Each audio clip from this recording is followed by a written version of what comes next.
Hello students, next topic है हमारे पास refraction at concave spherical surface when object lies in denser medium. Students, last topic में जो object था वो रेयर मीडियम में लाई कर रहा था।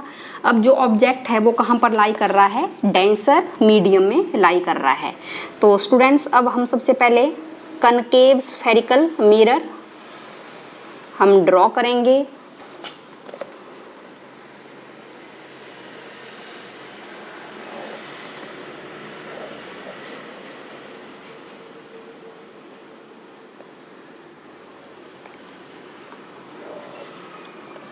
ये हमारे पास कनकेव स्फेरिकल सरफेस है। तो यहाँ पर सबसे पहले स्टूडेंट्स जो ऑब्जेक्ट है वो कहाँ पर लाई करेगा? डेंसर मीडियम में लाई करेगा। तो ये प्रिंसिपल एक्सिस ड्रॉ कर रहे हैं। This is your principal axis. तो प्रिंसिपल एक्सिस पर आपको पता है दिस इज पोल। अब जो ऑब्जेक्ट है वो हमारा डेंसर मीडियम में लाई कर रहा है। रिफ्रैक्टिव इंडेक्स डेंसर मीडियम का N2 है और ये N1 है। दिस इज रेयर मीडियम और ये डेंसर मीडियम है। और ये पोल है, आपको मालूम है यहाँ पर पोल होगा। ऑब्जेक्ट ऑफ डेंसर मीडियम में लाई कर रहा है तो ये क्या है? यहाँ पर ये सेंटर ऑफ कर्वेचर है। तो सेंटर ऑफ कर्वेचर है। तो पोल से लेकर जो ऑब्जेक्ट का जो डिस्टेंस हम लेते हैं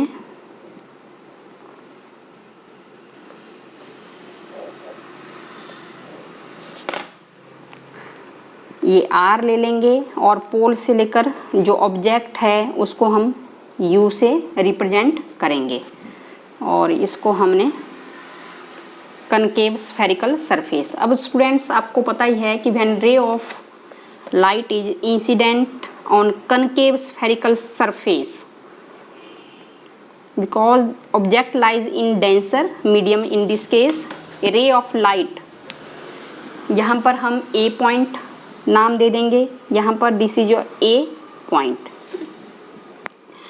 तो सेंटर ऑफ कर्वेचर आपको पता ही है कि यहाँ पर हमने क्या करना है? नॉर्मल ड्रॉ करना है सेंटर ऑफ कर्वेचर पर।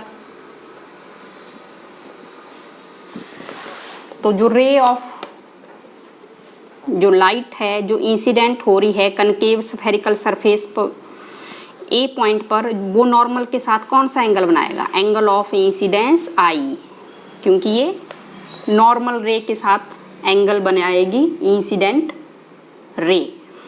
और अब आपको पता ही है कि when ray of light goes from denser medium to rare medium, अब डेंसर मीडियम से रेयर मीडियम में जा रही है रे ऑफ लाइट, तो पता है कि मीडियम चेंज हो रहा है, रिफ्रैक्शन होगा और it bend away from the normal. ठीक है, it bend away from the normal. तो ये रे ऑफ लाइट क्या है? नॉर्मल है। तो यहाँ पर क्या हो जाएगा? रिफ्रैक्शन होगा। तो ये रे ऑफ लाइट इस तरह बेंड हो जाएगी। It bend away from the normal.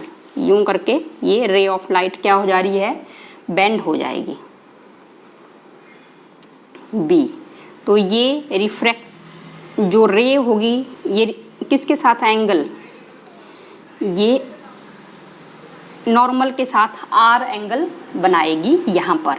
और जब हम इसको बैकवर्ड डायरेक्शन में प्रोड्यूस करेंगे इस AB रे ऑफ लाइट को, तो ये यहाँ पर इमेज बनेगा।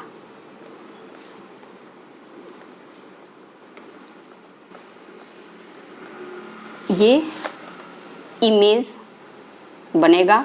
अब हमें पता है स्टूडेंट्स कि जो इंसिडेंट रे ऑफ लाइट होती है वो ऑब्जेक्ट पर एंगल अल्फा बनाएगा और जो रिफ्रैक्टेड जो रे ऑफ लाइट होगी वो इमेज पर कौन सा एंगल बनाएगा? बीटा बनाएगा। और सेंटर ऑफ कर्वेचर पर कौन सा एंगल? जो नॉर्मल हम ड्रॉ करते हैं, गामा। और यहाँ से हमने नॉर्मल ड्रॉ करना है प्रिंसिपल एक्सिस के ऊपर। तो ये हमारे पास ऑब्जेक्ट की इमेज यहाँ पर बन रही है V।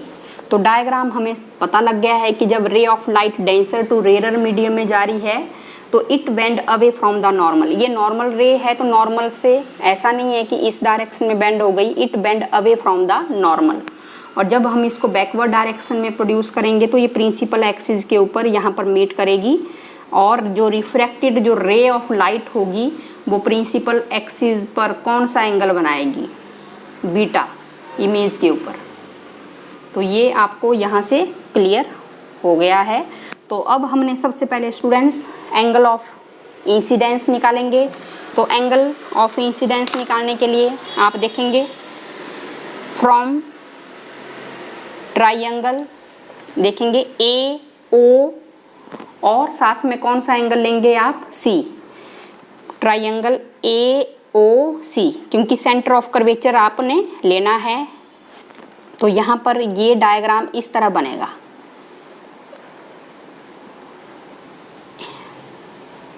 ये ए है, ये ओ है और ये सी है, ये गामा है, ये अल्फा है और ये एंगल आई है। तो exterior angle I is equal to sum of these opposite interior angle alpha plus gamma, sum of interior opposite angle alpha plus gamma.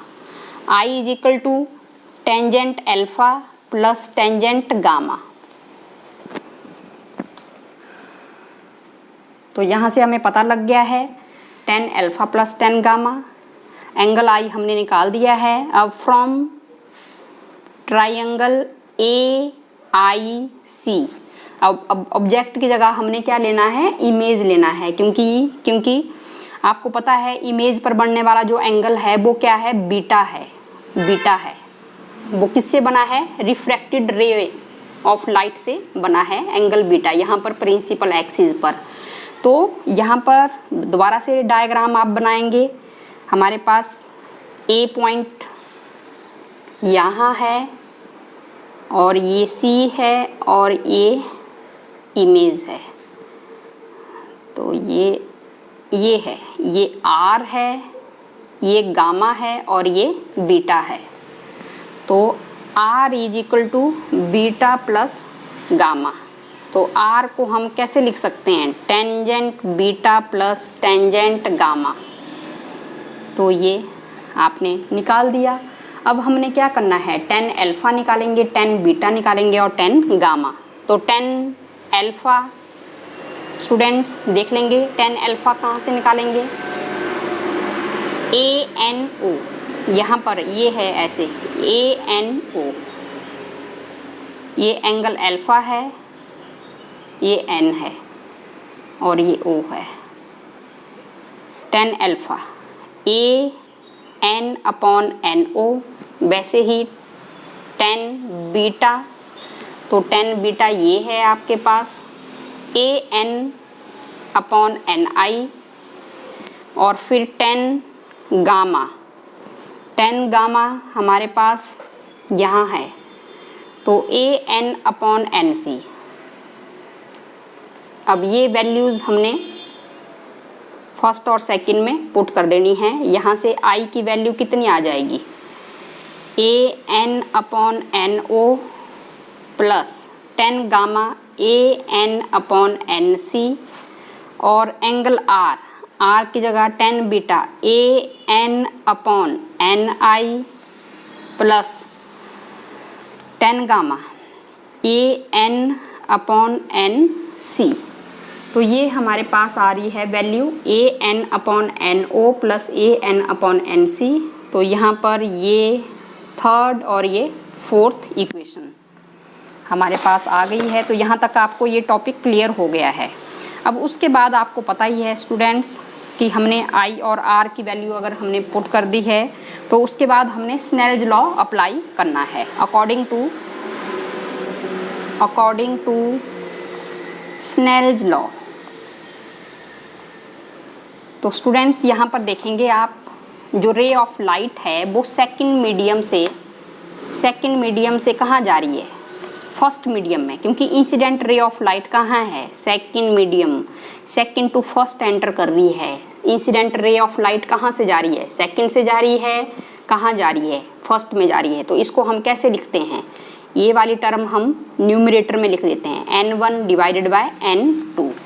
तो sine i divided by sine r is equal to n1 upon n2। Cross multiply कर देंगे n2 sign of i और n1 sign of r। Again आपको पता ही है sign i को हम किससे रिप्लेस कर देंगे, i से रिप्लेस कर देंगे, और साइन r को किससे रिप्लेस कर देंगे, r से रिप्लेस कर देंगे, because limit theta tends to 0 sine theta upon theta is equal to 1। तो साइन थीटा की वैल्यू किसके बराबर आ जाएगी, थीटा के बराबर। तो यहाँ पर आपने लिख देना है n2 i और n1 r, और उसके बाद n2 i की वैल्यू पुट कर देनी है हमने a n upon no plus a n upon nc, और n1 r की वैल्यू हमने पुट कर देनी है a n upon ni plus a n upon nc।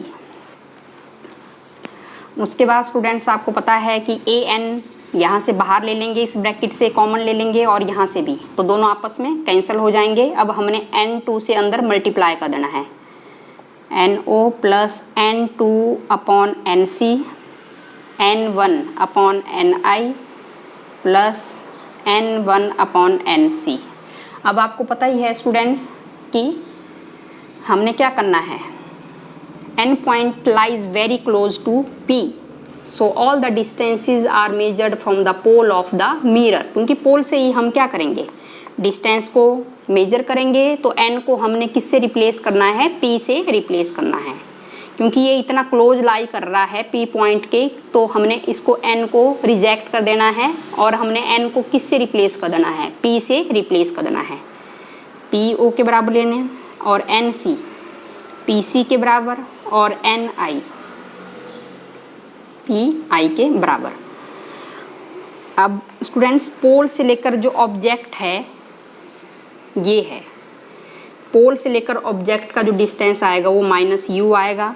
अब आपको मालूम है कि जो रे ऑफ लाइट है हमारी वो ऐसे जा रही है, लाइट ऐसे जा राइट टू लेफ्ट जा रही है, और ये पोल है और ये ऑब्जेक्ट है, दोनों की डायरेक्शन अपोजिट है। इस डायरेक्शन में लाइट जा रही है और इसके अपोजिट डायरेक्शन में हम ऑब्जेक्ट का डिस्टेंस कैलकुलेट कर रहे हैं, तो ये माइनस u। पोल से लेकर सेंटर ऑफ कर्वेचर, पोल से लेकर centre of curvature plus r आ जाएगा, क्योंकि लाइट की डायरेक्शन भी यही है और पोल से लेकर सेंटर ऑफ कर्वेचर भी यही है, तो प्लस r। और उसके बाद पोल से लेकर इमेज, तो पोल से लेकर इमेज अगेन लाइट इस डायरेक्शन में जा रही है, लाइट की डायरेक्शन a है, और ये पोल है और ये इमेज है, तो ये माइनस v। और उसके बाद स्टूडेंट्स हमने ये वैल्यू यहाँ पर पुट कर देनी है n2 upon po plus n2 upon pc n1 upon pi plus n1 upon pc n2 upon minus u plus n2 upon plus r n1 upon minus v plus n1 plus r minus n2 upon u plus n1 upon v n1 upon r minus n2 upon r। तो ये हमारे पास value आ गई है यहाँ पर, तो ये आपके पास आ गया minus n2 upon u plus n1 upon v, और यहाँ पर n1 minus n2 upon r। तो इसको आप यहाँ तक इसको कर सकते हैं। इसके आगे अगर एक और स्टेप आपने करना है तो इसको आप वैसे भी कर सकते हैं, डिवाइड कर सकते हैं both side by n1। n1 से जब डिवाइड करेंगे तो वैसे भी आप इसको कर सकते हैं। अगर यहाँ तक करेंगे आप तब भी आपको फुल मार्क्स मिलेंगे। तो स्टूडेंट्स बिल्कुल इजी टॉपिक हैं। अगर आप इनको अच्छे से 1-2 बार अच्छे से प्रैक्टिस करेंगे तो ये आपको ज़रूर आपको अच्छे से समझ आ जाएंगे। अगर एक टॉपिक आपको अच्छे से समझ में आ गया तो समझो आपको 5 टॉपिक समझ आ गए, क्योंकि ये सारे टॉपिक क्या हैं, बिल्कुल सेम है। तो ये सारे आपने कर लिए हैं। अब इनको आपने अच्छे से प्रैक्टिस करना है। ओके।